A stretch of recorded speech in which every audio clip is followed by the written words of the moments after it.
On a storm-soaked evening in Seattle, as the wind screamed across the surface of Lake Union and rain fell in cold sheets, a man stood still on the edge of the Aurora Bridge. His name was Lucas Bennett. And tonight, Lucas had decided he would die. It wasn't a rash choice. Not one born out of a single tragic event or a fit of temporary despair. No, this was something long considered, a conclusion reached after months, maybe even years, of silent, unbearable suffering. Lucas had once been a man with purpose.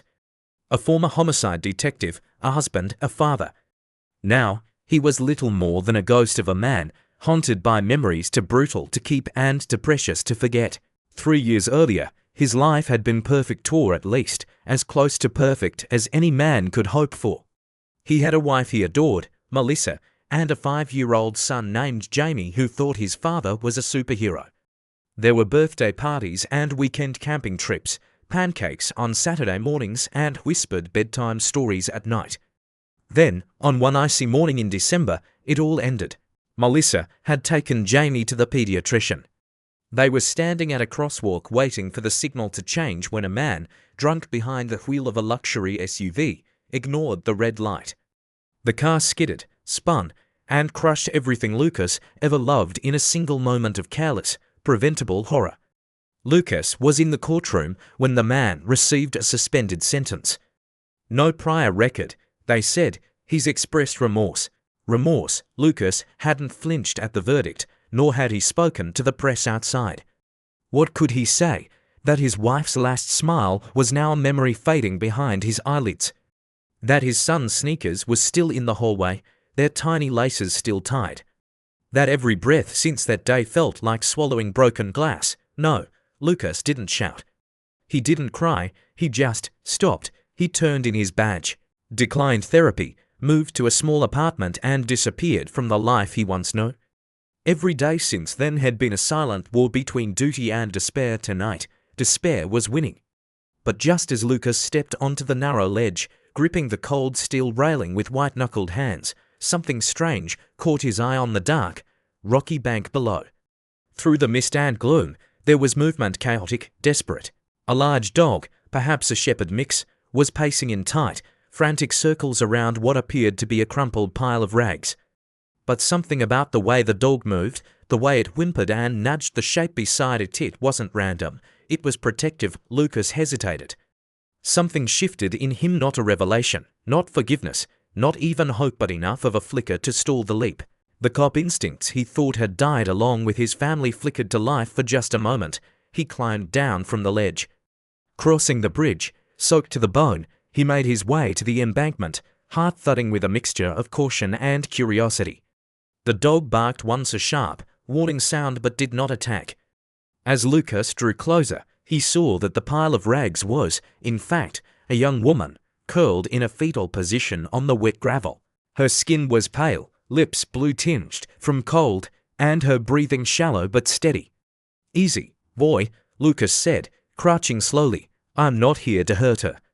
The dog, sensing something in Lucas' grief, maybe, or just decency, backed away a few paces, eyes fixed on him with desperate urgency.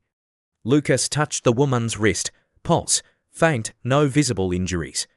She wasn't drunk or bleeding, just unconscious, exhausted, broken. He shook her gently. "Hey, you need a hospital. You're not safe out here." Her eyes fluttered open, unfocused. She whispered, "Where's Max?" Lucas glanced at the dog, who now sat a few feet away, watching them both with almost human understanding. "Max is right here," Lucas said. "He's been guarding you." She tried to sit up but collapsed again with a weak groan. "Leave me," she whispered. "I don't want to cause trouble." "You already have," Lucas muttered under his breath. "But fine." As if summoned by fate, a battered pickup truck pulled to a stop nearby. A burly man leaned out the window. "Everything okay?" "Need help?" he called. Lucas nodded. "Yeah, think you could give us a lift?" The man didn't ask questions. He just opened the door and said, "Hop in." The girl, the dog, and Lucas all piled into the truck. She didn't speak again, neither did he. Back at his apartment, Lucas laid her gently on the couch, covered her with a blanket, and looked down at the strange, Broken human fate had dropped into his life at the exact moment he was ready to leave it. The dog, Max, sat vigil at her side. "What the hell am I doing?" Lucas asked the empty kitchen. "You were going to die tonight. Remember, that was the plan, but the plan had changed." He poured some leftover chicken into a bowl for the dog. "Here, Max, you earned it." Max ate gratefully, eyes never leaving his owner. Lucas sat in silence, listening to the sound of her breathing. For the first time in years, the silence in his apartment felt occupied, not comforting, not yet, but no longer empty. And as he stared at the faint glow of the city lights outside his window, Lucas Bennett, once a man with nothing to live for, found himself wondering, against all odds, who this mysterious girl was, and why she had been sent to him on the night he chose to die. If you're still listening, that means you feel something. Maybe pain, maybe curiosity, maybe just the faintest flicker of recognition. I want you to know this story isn't about heroes. It's about survivors, and sometimes that's all we can be. If you'd like to hear what happens next, who she really is, what she's running from, and what dark secrets she carries, don't forget to subscribe to the channel. Your support gives us the motivation to keep telling these stories. And believe me, this one is just getting started. Before you go, here's a question for you, one that I think matters more than it seems. If you found someone broken on the edge of death, would you walk away and protect your own peace? Take them in, not knowing what it might cost you? Comment or be below. I'd love to know where your heart stands. By morning, the rain had stopped, but the chill in the air still lingered like a shadow refusing to lift. Lucas stood by the kitchen window, a half-cold cup of coffee in his hands, watching as pale grey light slipped through the blinds. On the couch behind him, the girl still slept deeply, dreamlessly. It seemed wrapped in the worn blanket he had pulled over her just hours earlier. The dog, Max, lay curled at her feet, head resting against her ankle like a sentinel. Lucas hadn't slept. His body was tired, but his mind was alert, restless in a way it hadn't been in months. There was a stranger in his home, a young woman whose name he didn't even know. And yet, something about the weight of her presence, fragile but solid, quiet yet piercing, had shifted the air in his apartment, like the moment just before a storm breaks. Everything felt unsettled. When the girl finally stirred, Lucas turned toward her. She blinked slowly, confused, and then looked around the room. Her gaze landed on Max first. "Max," she whispered, reaching for the dog with a trembling hand, "you're here." The shepherd leapt up, tail thumping softly against the floor, and licked her face with such affection it brought a small, broken smile to her lips. Then she saw Lucas standing in the doorway, arms crossed, expression unreadable. I'm so sorry," she said quickly, brushing hair out of her face. "I didn't mean to cause any trouble." Lucas didn't answer right away. He studied her hair, and she looked in the morning light, barely past 20, pale and thin with dark circles under her eyes, the kind that don't come from just one night of lost sleep. She didn't look like an addict or someone living on the street. She looked like someone who'd known a different life once, one that involved trust, warmth, maybe even love. And something had shattered it. He stepped into the kitchen, poured another cup of coffee, and set it down on the table. "I'm Lucas," he said finally. "And you are?" She hesitated. "Emily," she said softly, "Emily Dawson." "Well, Emily, you scared the hell out of me last night. I didn't mean to, I didn't expect anyone to find me or care." She lowered her eyes. "You could have just kept walking." "I was planning to," Lucas admitted. "I was on my way to do something incredibly stupid. Then I saw Max. He changed the plan." They sat in silence for a few moments. Emily sipped the coffee slowly, hands wrapped tightly around the mug like it was the only thing anchoring her to reality. "Do you want to talk about it?" Lucas asked. "No, not yet. I can't. I didn't know where else to go." Lucas nodded. He knew that kind of silence, the kind packed so full of unspeakable things that words became useless. He wouldn't press her. "You can stay here," he said after a pause. "Not as a guest, not as a project, just someone who needs a roof and isn't ready to be alone yet." Emily looked up, startled. "Are you serious?" "I wouldn't say it if I wasn't. I don't want to be a burden." "You already are," Lucas said flatly, but that doesn't mean you have to leave. Her laugh was faint but genuine, and for the first time, something warm flickered in her eyes. I can help, she offered. I'll clean, cook, walk Max, whatever you need. We'll figure it out, Lucas replied. And so, they began an unlikely rhythm of coexistence. Lucas went back to work part-time doing private security long hours, low risk. Emily stayed home with Max. She kept the place cleaner than it had ever been. Somehow, despite the past hanging over both of them like a low fog, the apartment began to feel lived in again. There were smells of food at dinner, clean laundry folded neatly on the armrest. A mug in the sink not belonging to Lucas. They didn't talk much at first. She would say have a good shift in the morning, and there's food on the stove at night. He would nod, maybe mutter a thanks. That was enough. Neither wanted more, not then. Max became their bridge. The dog adored both of them, and when they were walking him together, which happened more often than either of them admitted, they began speaking more. Nothing deep. The weather, the way Max chased squirrels but never caught them. What brand of kibble he preferred, but those conversations grew roots. Lucas noticed Emily knew nothing about the neighborhood, not even the street names. She'd been here a while, but clearly not long enough, or maybe too afraid to venture far. He also noticed she never asked about him. Never about the photo of Melissa and Jamie he kept turned face down on the shelf. Never about the evenings when he'd sit in silence for hours, staring at nothing. But one afternoon, as Max found a tennis ball in the park and began chasing it with wild abandon, Lucas asked, "Did you train him to be this good, or is he just a prodigy?" Emily smiled, her eyes distant. "I found him 3 years ago. He was just a puppy. I didn't train him. I just loved him." There was a pause. Her smile faded. "I'm sorry," she added quickly. "I know you have questions. About why I was there that night. About what I'm running from. I can't talk about it yet." "Maybe someday," Lucas nodded. "That's your choice. I'm not asking. Not unless you want me to." She looked at him, grateful and maybe a little surprised. No one had ever offered her safety without strings before.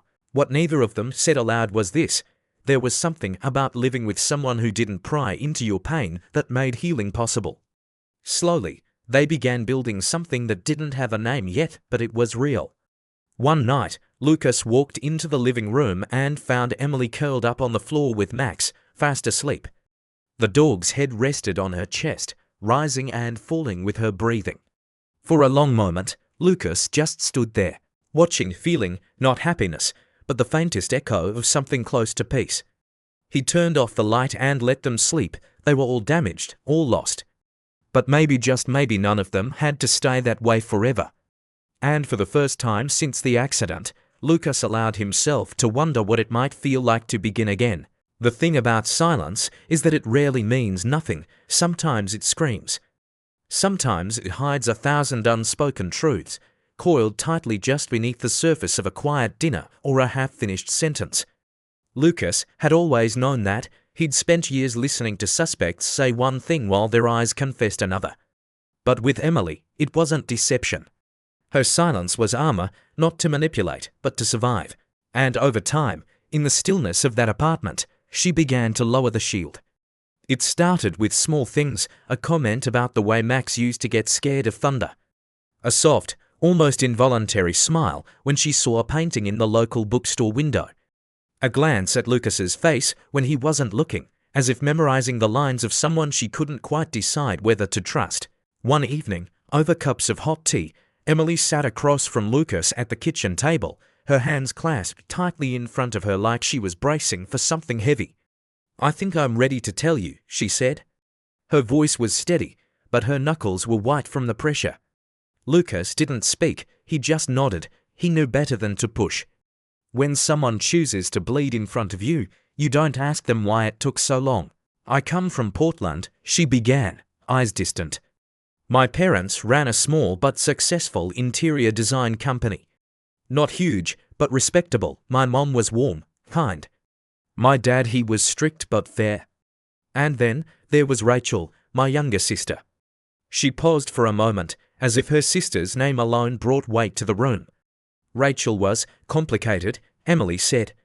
"Growing up, we looked alike, People always said we could be twins, even though I was 3 years older. But that's where the similarities ended. I was the good daughter. Straight A student, art school scholarship, helped at the family business on weekends. Rachel was the opposite, moody, rebellious. She partied, cut class, got into fights with our parents constantly. Lucas watched her carefully, not interrupting, letting her choose her words and her pace. But the hardest part, Emily continued, was that even when she was hurting us, I still loved her. I thought if I could just give her enough grace, enough patience, she'd come around. So I kept forgiving. I gave her money, covered for her lies, defended her when no one else would. She swallowed hard, and then I met Andrew. Lucas noticed the shift in her voice when she said his name. It wasn't anger, it wasn't even bitterness. It was heartbreak wearing a disguise. He was the son of one of my father's business partners, charming, elegant, attentive. The kind of man who knew exactly what to say to make you feel like you were the center of the universe. We started dating. My parents adored him. Rachel didn't say much, but she smiled when we got engaged. Said she was happy for me. Emily looked up. Her eyes were glassy, but dry. We got married in the spring. It was a beautiful wedding. Andrew bought me a new apartment. We had 2 weeks in the Caribbean. I thought I was living a fairy tale, and for a while, I was. Lucas leaned back slightly. He knew what was coming. Not the details, perhaps, but the tone. He'd seen this before, the slow unraveling of something that had once looked perfect. 6 months in, my father called and told me he was preparing to transfer the business to me. He said I'd proven myself, and that it was time. I was overwhelmed but on it. Rachel started acting strange, clingy one day, distant the next. She begged to come on a short hiking trip we'd planned. She said she needed sister time. Emily's voice became more brittle, more restrained. The night before we left, I went back home to change after getting splashed by a passing car. When I walked in, Andrew wasn't alone. I heard laughter from the bedroom, hers and his. I didn't go in. I didn't scream. I didn't confront either of them. I just turned around and walked away. Lucas exhaled quietly through his nose. He didn't speak.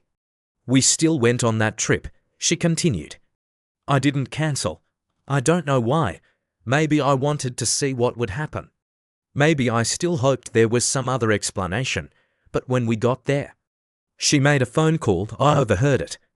Emily's jaw clenched. She was talking to Andrew, laughing, saying I'd signed everything, saying I had no idea, that he should come meet her soon, that she loved him. Lucas felt a slow burn rise in his chest. The climb was steep, Emily said softly. She got ahead of me. She looked back and said something, I don't remember what, but I told her I knew. I told her I knew about the affair, about the plan, about everything. She laughed. Then she rushed at me. There was no tremble in Emily's voice now. Only the weight of memory. I stepped aside. It wasn't self-defense. It wasn't murder. It was instinct. She slipped, fell, hit her head, and kept falling. I climbed down. I tried to reach her, but she was already gone. The silence that followed was heavier than anything they had shared before. I couldn't face my parents, she whispered. I couldn't face Andrew, so I vanished, left everything behind. They buried her under my name. Closed casket, no confirmation. I called later, pretending to be Rachel. Told them I was alive, that I was okay. They believed it. Or maybe they wanted to. Lucas nodded slowly, as if taking the weight of the story into himself. You're not the first person to love someone who destroyed you, he said. But you might be the first I've met who survived it without turning cold. Emily looked at him, stunned by the gentleness in his voice. You didn't deserve what happened, Lucas said. And no one has the right to make you carry it alone anymore. She lowered her head and closed her eyes, the tears finally coming not from guilt, not from shame, but from the exhaustion of holding too much for too long. They sat there in silence, but this time, it wasn't the silence of secrets. It was the silence of shared truth, the kind that doesn't need to be filled. And for the first time, Emily wasn't just someone Lucas had saved. She was someone who had saved herself. The wind was sharp on the mountain ridge, cutting through the early summer air like a warning unspoken. Emily stood still, just a few feet from the edge, watching her sister, Rachel, with a strange mixture of sorrow and disbelief. The climb had been difficult, physically demanding, but nothing compared to the emotional terrain they had been walking since the moment Emily overheard that phone call. That call confirmed everything: the betrayal, the lies, the plan. Rachel was pacing now, just a few steps away, her face set in a twisted smile that barely masked the bitterness behind it. Emily could still hear her voice from the night before, laughing with Andrew on the phone, talking about signatures and how Emily didn't suspect a thing, but Emily had suspected. She had felt something dark growing for months now. It had a name. And a face, to faces, actually, her sister's, her husband's. "You should have stayed in the dark, Em," Rachel said suddenly, not bothering to pretend anymore. "It would have been easier, for both of us." "For you, maybe," Emily answered, her voice low but steady. Rachel laughed again, a bitter, empty sound. "Don't be so dramatic. You're not the first woman to get cheated on. You just happen to get played by both your husband and your own sister. Guess that makes you special." Emily wanted to scream, to cry, to ask why.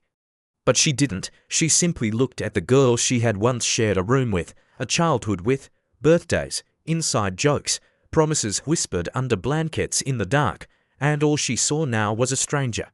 "Why, Rachel?" Emily asked. "Why Andrew?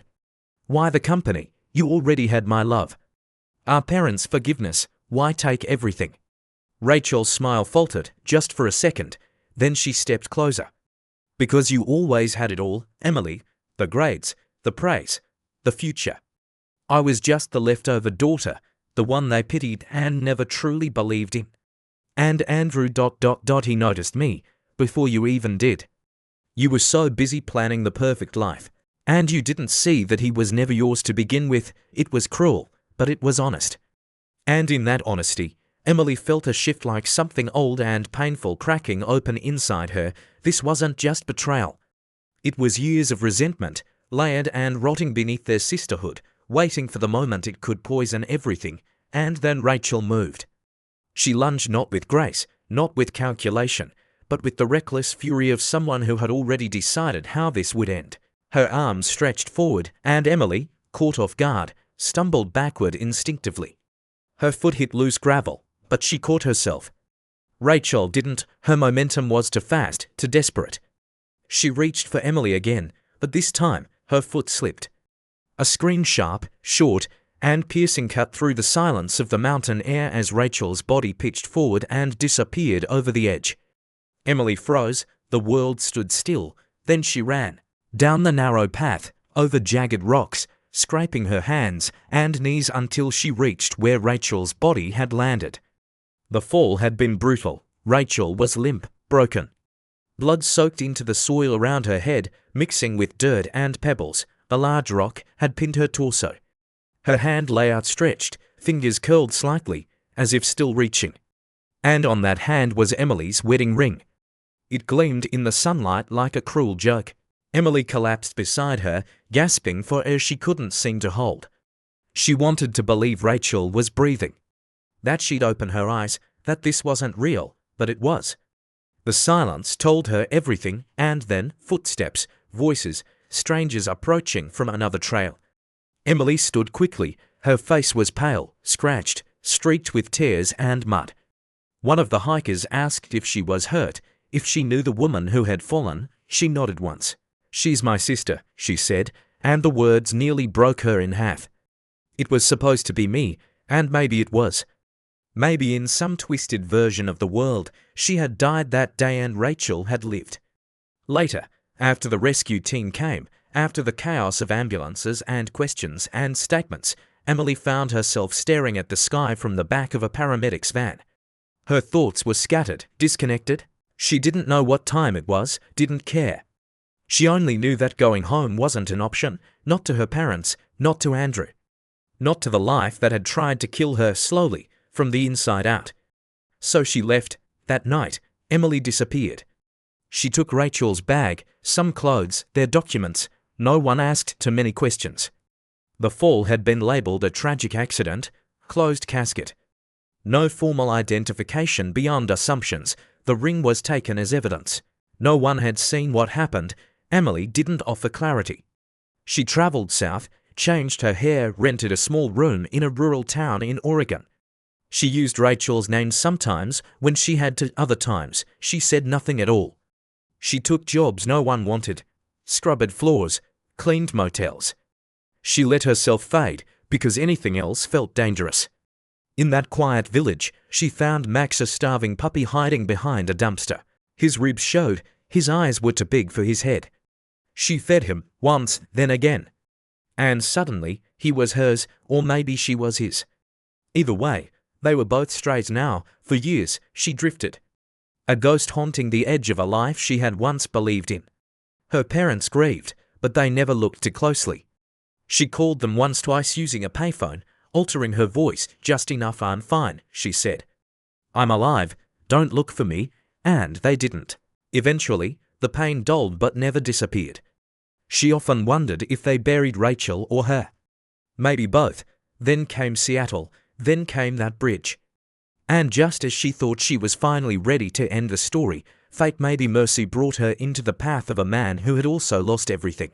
Now, for the first time in years, she was being asked to face what she ran from, to name the dead, to admit the truth, and to decide whether she could ever return from the place she'd gone inside herself. Because surviving the fall had been easy. It was learning how to live afterward that would prove to be the real test. Lucas had never believed in divine timing, not really. After everything he'd seen, everything he'd lost, he'd come to accept that life didn't always reward the good or punish the wicked. Some people just got lucky. Others didn't, but something about the way Emily's story had unfolded, the way she had landed in his life at the exact moment he was about to disappear from it, made him wonder. Maybe it wasn't divine timing, maybe it was unfinished business finding its way to light. Now, for the first time since she'd arrived, Emily was ready, not just to speak, but to act. They sat across from each other in the kitchen that morning, Max at their feet, as she told him her decision. Her voice was calm, but her hands shook slightly around her coffee cup. She didn't want to run anymore. She was tired and angry. Not just at Rachel and Andrew, but at herself for allowing fear to build a prison she'd called safety for 3 long years. "I need to confront him," she said. "I don't know what I expect, but I have to see him. I have to look him in the eye and know he sees me." Not Rachel, me. Lucas didn't argue.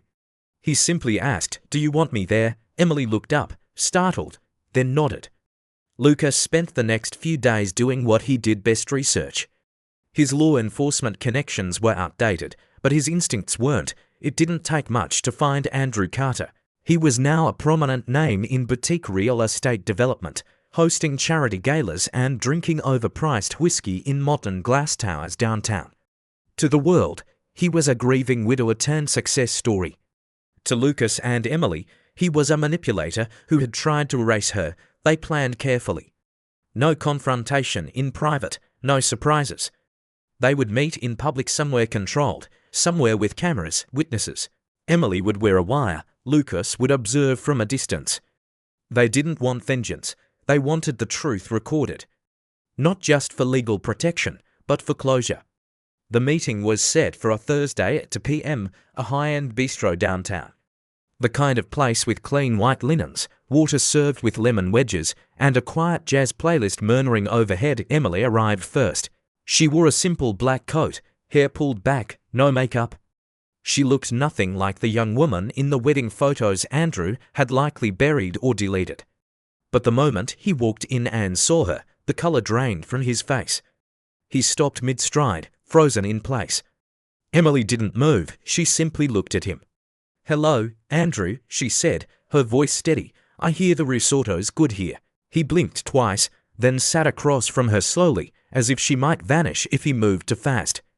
"This isn't possible," he said under his breath. "You're dead." "Clearly not." His eyes darted around the restaurant.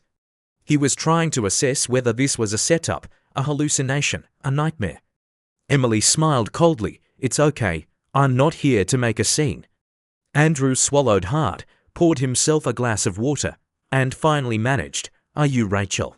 The question hung there like a cruel joke. "No," Emily said, "you buried Rachel. I'm the one you tried to kill." She let the words sink in. Watched his hands tremble slightly. He hadn't expected this. Not after 3 years of getting away with it, of playing the grieving husband. "I didn't kill anyone," he said defensively. "That was Rachel's idea. You didn't stop her either." Andrew sat back, his face slowly shifting from shock to something colder calculation. She saw it clearly. This was the man behind the charm, the man who had once whispered, "I love you," and meant something entirely different. "I assume you're recording this," he said. Emily smiled again, gently brushing her purse, where the recording device sat safely inside. "I assume you know why." "I didn't push you off a cliff," Andrew muttered. "No, you just orchestrated everything so someone else would. You used my sister's bitterness, you manipulated her, you lied to me. You made me fall in love with you so you could take what my father built. And when I didn't sign the transfer, you got nervous." Andrew exhaled through his nose. "I miscalculated. You gambled with people's lives." He stared at her for a long moment, then, almost carelessly, said, "It would have worked, you know. If you had signed, if she hadn't slipped." Emily leaned forward, her voice low. "You watched us both like pawns, but you never really understood us. You didn't know Rachel would be impulsive, that she'd lash out, that I would survive. You underestimated everything, including what I'd do if I came back." Andrew laughed softly, hollow and bitter. "You're not going to the police, not after all this time." "I don't need to. This is enough. You'll never touch anyone I love again. And maybe someday, when you're sitting alone wondering why everything keeps unraveling, you'll remember this moment. The one where truth finally caught up." She stood. Andrew didn't follow. Lucas met her outside. She looked pale, but her eyes were clear. "It's done," she said. They walked in silence for a few blocks. The city hummed around them. People passed by, unaware of the history that had just cracked open like a wound in the middle of a wine-soaked restaurant. Later that night, Lucas and Emily sat on the apartment floor, Max curled between them. They didn't speak about what had happened. There was nothing more to say. The past had been acknowledged, its shadows named. What came next was unknown, but it would be theirs to decide. For the first time in years, Emily slept without dreams. And Lucas, for the first time in years, didn't fear waking up. In the quiet after the storm, when all the chaos has settled and the truth has come to light, what lingers is not always relief, it's reflection. Emily's story, like so many untold stories around us, isn't about revenge or justice in the traditional sense. It's about reclaiming yourself after you've been shattered.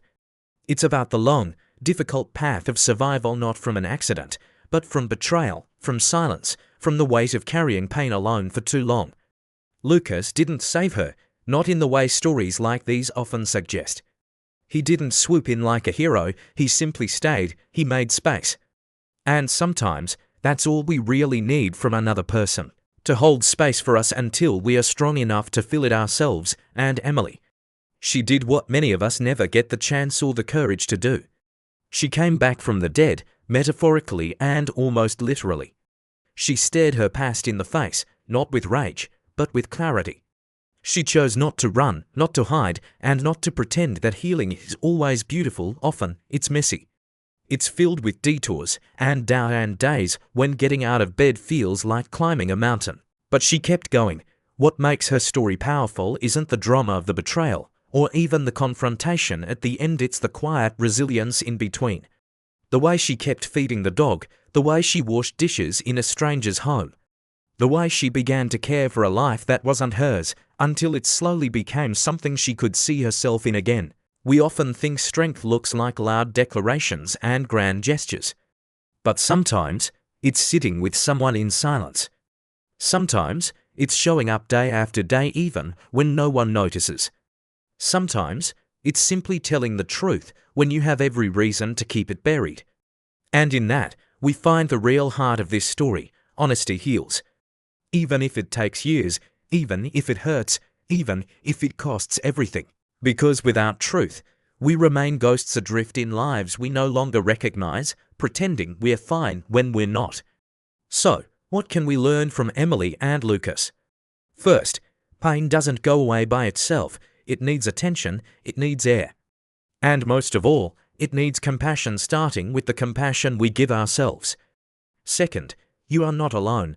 No matter how dark it feels, there is someone somewhere who understands. Someone who's walked through fire and is willing to sit beside you while your world burns. Let them. And third, the past does not get to write your future. You do, even if your story is scarred and complicated. Even if you've made mistakes. Even if you've been broken, you are still here. And that means there is still time. So if you're holding on to something heavy right now, an old wound, a silent betrayal, a grief that doesn't make sense, know this: you are not too late to begin again. You don't have to fix it all today, you just have to take one step toward the truth. Because even in the most fractured lives, healing is possible. And sometimes, it starts with a stranger, a dog, and a little bit of courage. Now I want to hear from you. What do you think is more important in life? A being understood, or being loved? Please share your answer down in the comments. I'd really love to hear your thoughts. Everyone sees life a little differently, and your perspective might be exactly what someone else needs to read today. If you found this story meaningful, please subscribe to the channel so you don't miss the next chapter. And if you feel called to support this work, even with a small donation, it helps more than you know. I'm not a young man anymore, but I've decided to dedicate this part of my life to sharing stories that help people heal, reflect, and reconnect. Every like, comment, subscription or donation, big or small, is a way of saying, keep going. This matters, and I promise you, I will. Thank you for listening, thank you for staying. And above all, thank you for believing that stories like this are worth telling.